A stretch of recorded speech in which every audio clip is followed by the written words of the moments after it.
রাজ্যে বেজে গিয়েছে ভোটের দামামা, শুরু হয়ে গিয়েছে রাজনৈতিক লড়াই। একে একে সব দলই ঘোষণা করেছে তাদের প্রার্থীর নাম।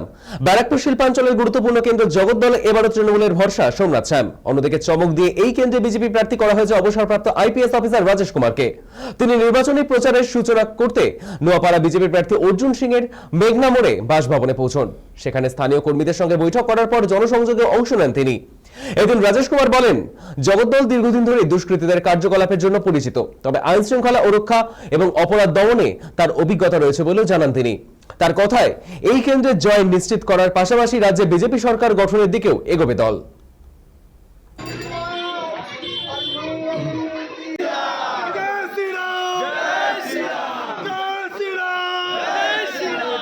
আমি এখানে আসলাম, সব মানুষের সঙ্গে সকালের সঙ্গে আমি মিট করলাম, আর মানে তাদের আশীর্বাদ নিয়ে, মায়ের আশীর্বাদ নিয়ে আমি শুরু করেছি। আর খুব ভালো লাগছে, খুব পজিটিভ ভাইবস আসছে। আমরা জগদ্দল বিধানসভা কেন্দ্র থেকে বিজয়ী হব এবং পশ্চিমবঙ্গে ভারতীয় জনতা পার্টির সরকার গঠন করা হবে। কি ক্রাইম ক্রিমিনাল অ্যাক্টিভিটিস যে আছে আমি খুব ভালো বুঝি একে কীভাবে দমন করা যাবে। যখন ভারতীয় জনতা পার্টির সরকার এখানে আসবে আপনি দেখবেন কি কীভাবে দি রুল অফ ল এখানে এস্টাবলিশ হবে। মানুষ কি আস্থা পাবে?